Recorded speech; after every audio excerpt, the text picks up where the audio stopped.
সবাইকে নমস্কার ও সালাম জানাচ্ছি। আজকে আমাদের ৭৮তম স্বাধীনতা দিবস।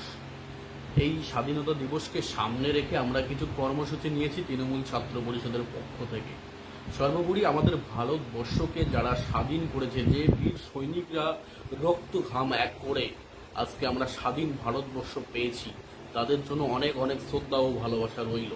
সঙ্গে আমরা আজকে এই দিনটি কিছু কর্মসূচি আমরা নিয়েছি, যেমন বর্তমান সমাজে যারা সমাজকে উন্নতর দিকে নিয়ে যাচ্ছে তাদেরকে আমরা ন্যাশনাল ফ্ল্যাগ ও মিষ্টি মুখ করে আজকে সংবর্ধনা জানাবো তৃণমূল ছাত্র পরিষদের পক্ষ থেকে। তাদের মধ্যে অন্যতম আমাদের ব্লক প্রেসিডেন্ট সম্মানীয় তপন কুমার গুহ মহাশয়, সঙ্গে আমাদের শীতলকুচি থানার ওসি সম্মানীয় অ্যান্টনি হুরো মহাশয়, মেজবাবু নবীন বেড়া ও আমাদের ফুলবাড়ি ক্যাম্পের কমান্ডো অফিসার থেকে শুরু করে আরও বিশিষ্ট যারা রয়েছে, যারা সমাজকে উন্নতর দিকে নিয়ে যাচ্ছে, তাদেরকে আমরা ন্যাশনাল ফ্ল্যাগ ও মিষ্টিমুখ করে আজকে সংবর্ধনা জ্ঞাপন করলাম। আজকে সাধারণত আমাদের এই সমস্ত কর্মসূচি ছিল তৃণমূল ছাত্র পরিষদের যে সমস্ত সহযোদ্ধারা রয়েছে সবাইকে একত্রিত করে আজকে আমরা সারাদিন ব্যাপী এই কর্মসূচির সাথে ছিলাম আর কি।